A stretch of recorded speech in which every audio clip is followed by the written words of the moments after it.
General Hospital spoilers for Wednesday, February 4th. Predict. The sound of Anna's desperate breathing echoed through the dark stone walls as she pressed her palms against the cold floor, her voice hoarse when she finally cried out for help. Her captor was gone for the moment, the door locked, the silence thick with menace. Somewhere far away, a phone rang, setting off a chain of events that would entangle Port Charles in fear, suspicion, and betrayal all at once. In Port Charles, the shockwaves from Drew's shooting were still rippling outward, pulling everyone into its violent orbit. Michael Corinthos sat under an invisible spotlight of suspicion, his name whispered in hallways and behind closed doors. Turner's warning landed like a hammer. If the PCPD gathered enough evidence, Michael could go to prison.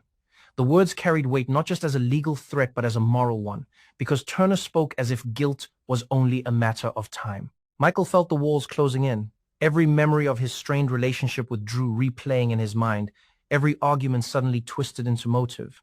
Sonny Corinthos refused to accept that outcome.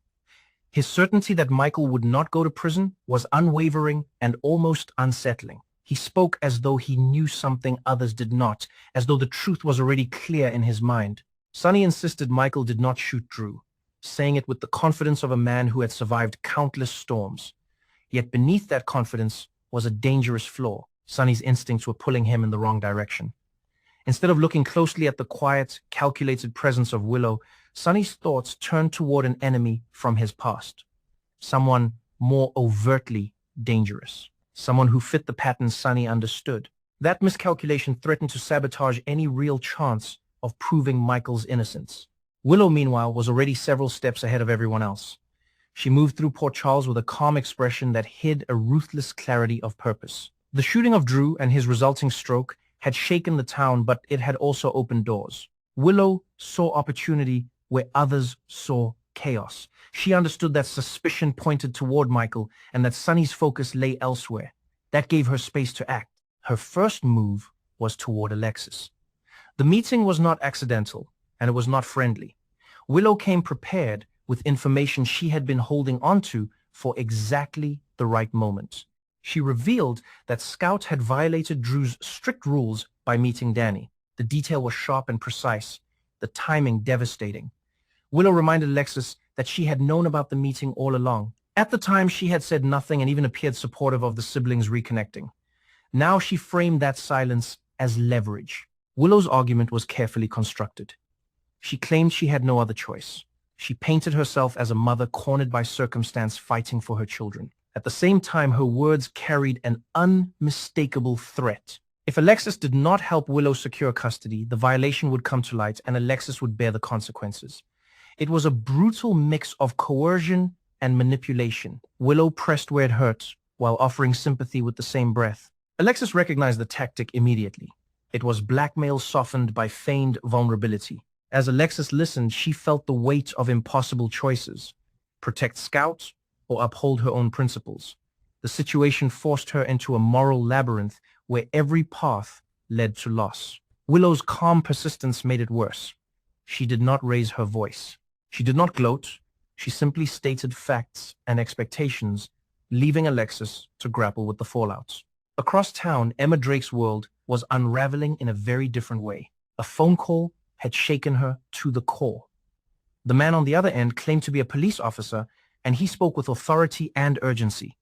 He told Emma that Anna had been rescued once and nearly escaped. Then she had been taken again. Now she was being held somewhere in France. The officer shared details that felt too specific to be fabricated. He spoke of Faison, of Peter, of Liesel. He claimed Anna believed Faison was still alive and planning to return to Port Charles. Emma believed him. The fear for her aunt cut through any lingering doubts. She rushed to Felicia seeking help. Felicia listened closely, her expression thoughtful rather than panicked. She had been a detective once, and instinctively she sensed something was off. She asked questions Emma could not answer. How had this officer obtained Emma's number? Why share so much sensitive information over the phone? Why involve Emma at all? Felicia suggested caution. She proposed that Anna might be closer than anyone thought, perhaps even within reach. The idea that the caller could be the kidnapper himself began to take shape in her mind. Someone feeding Emma enough truth to keep her searching, but enough lies to send her in the wrong direction. Felicia suspected Cullum. She knew he had reasons to divert attention away from the castle, a place steeped in secrets and danger. Emma struggled with the doubt Felicia planted. Her heart wanted to act immediately. Her mind urged her to trust Felicia's experience. Together they began piecing together the fragments. If Felicia followed her instincts, it could lead her directly to Anna.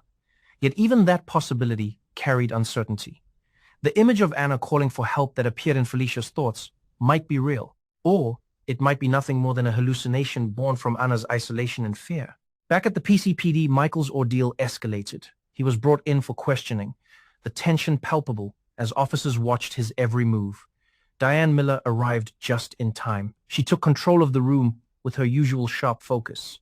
Diane believed Michael was innocent, and she believed she could prove it. She saw inconsistencies others overlooked. She noticed what Turner ignored. The confrontation between Diane and Turner was inevitable. Sparks flew as legal arguments collided. Turner pushed hard, determined to make his case stick. Diane dismantled his assumptions one by one. She challenged the evidence. She questioned the timeline. She exposed gaps that weakened the prosecution's position.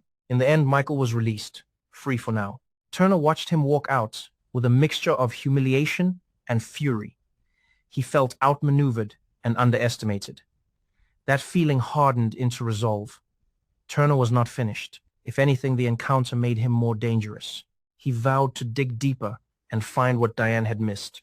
As Michael stepped back into the uncertain light of freedom, he sensed that this was only the beginning. Sonny's assurances rang hollow in his ears. Somewhere Willow was moving pieces into place. Somewhere Anna was trapped and running out of time. Port Charles stood on the edge of revelations that would shatter lives and redefine loyalties. The calm that followed was deceptive. A pause before everything spiraled further out of control. The fragile calm that followed Michael's release did not last long. It shattered quietly through whispers, late-night phone calls, and the uneasy feeling that the truth was being bent in dangerous ways. Michael returned home carrying freedom that felt temporary, like borrowed time. Every sound made him tense. Every knock at the door felt like the law returning to finish what it started. He replayed Turner's stare in his mind and understood that the man would not stop until someone paid for Drew's shooting. Sonny tried to project certainty, but cracks were forming beneath his confidence. He doubled down on his belief that the shooter was someone from his past, a rival with motive and muscle. He instructed his people to look outward, not inward. That choice began to isolate him from the truth. Each lead he chased took him farther from Willow and closer to dead ends. Sonny trusted his instincts because they had saved him countless times before. This time, those instincts were shaped by fear rather than facts. Michael sensed the misdirection but struggled to challenge his father. He did not want to appear ungrateful or suspicious. Still, something gnawed at him. Willow's behavior had changed in subtle ways. She was attentive but distant, compassionate yet cold. When Michael tried to talk about Drew, she shut the conversation down, gently but firmly. She spoke of focusing on the children, on healing, on moving forward. The words sounded right, but the timing felt wrong. Willow was carefully managing her image. Every public appearance, every private conversation was calculated. Her visit to Alexis continued to ripple through the legal community. Alexis wrestled with the moral weight of Willow's demand. She spent sleepless nights weighing the protection of Scout against the damage her cooperation could cause. In the end, Alexis chose a path she believed minimized harm. She agreed to help Willow pursue custody, but she set conditions, hoping to retain some control. Willow accepted with gratitude that felt rehearsed. The legal maneuvering moved swiftly after that. Papers were filed, arguments prepared, and quiet alliances formed.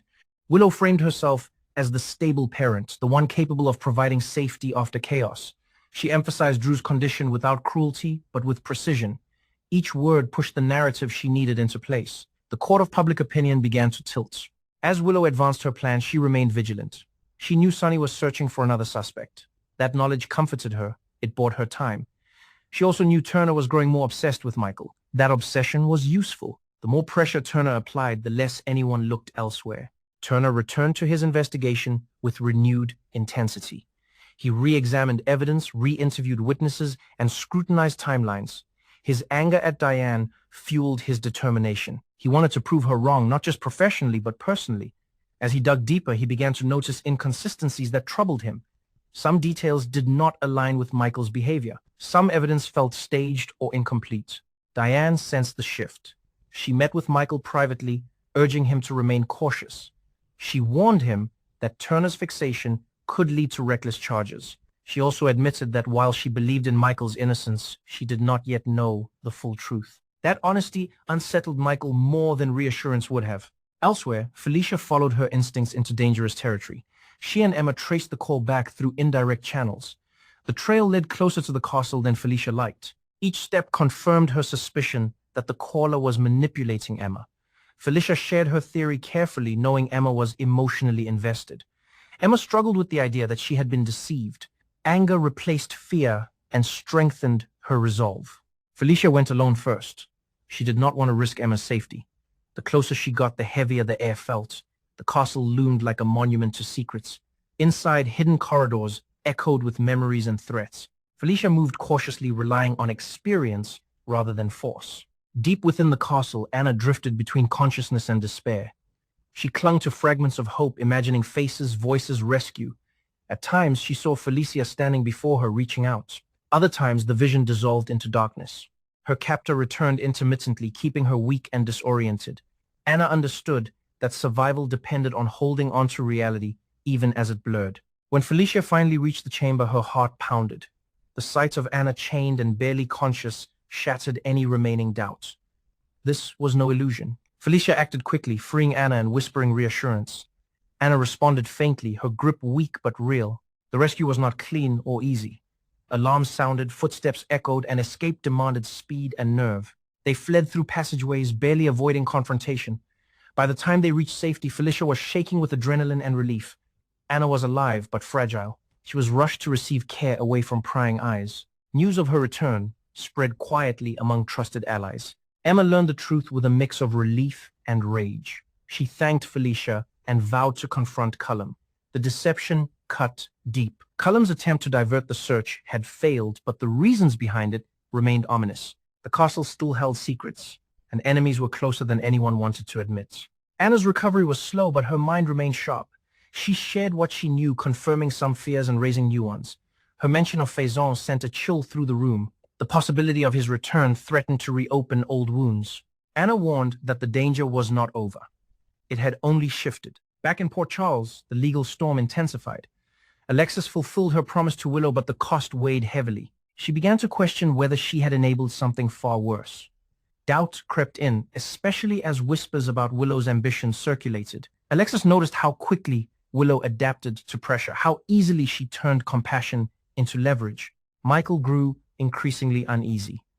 He observed Willow closely, noticing moments when her mask slipped, a look held too long, a reaction delayed by calculation. He confided in Diane, expressing his concerns without accusations. Diane listened carefully. She encouraged him to trust his instincts, but warned him to gather facts before confronting anyone. Turner's investigation took an unexpected turn when a minor piece of evidence resurfaced. A detail overlooked in the chaos connected the shooting more closely to someone with access and motive beyond Michael. Turner hesitated. Following this lead meant questioning assumptions he had clung to. Pride warred with duty. In the end, curiosity won. Sonny sensed something shifting but misread it. He believed his enemy was closing in. He prepared for confrontation, unaware that the real threat was within his own circle. His failure to consider Willow left him exposed. The truth finally surfaced not through force, but through pressure. Willow's carefully constructed world began to crack as contradictions piled up. Alexis confronted her, quietly presenting inconsistencies that could not be ignored. Willow denied nothing at first, then everything. When faced with the inevitability of exposure, she revealed fragments of her reasoning, just enough to justify herself in her own mind. The fallout was swift and devastating. Michael learned the truth with heartbreak rather than anger. Sonny was forced to confront his misjudgment. Turner seized the evidence with grim satisfaction. Drew's shooting was finally understood in full, devastating clarity. In the aftermath, Port Charles reeled. Lives were altered, trust shattered, and alliances redrawn. Anna's survival became a symbol of resilience. Felicia's courage reaffirmed old bonds. Michael began the long process of healing, while Sonny grappled with the cost of being wrong. As the town slowly settled into a new, uneasy balance, one truth remained clear. Secrets could protect for a time, but they always demanded a price. And in Port Charles, that price was never small.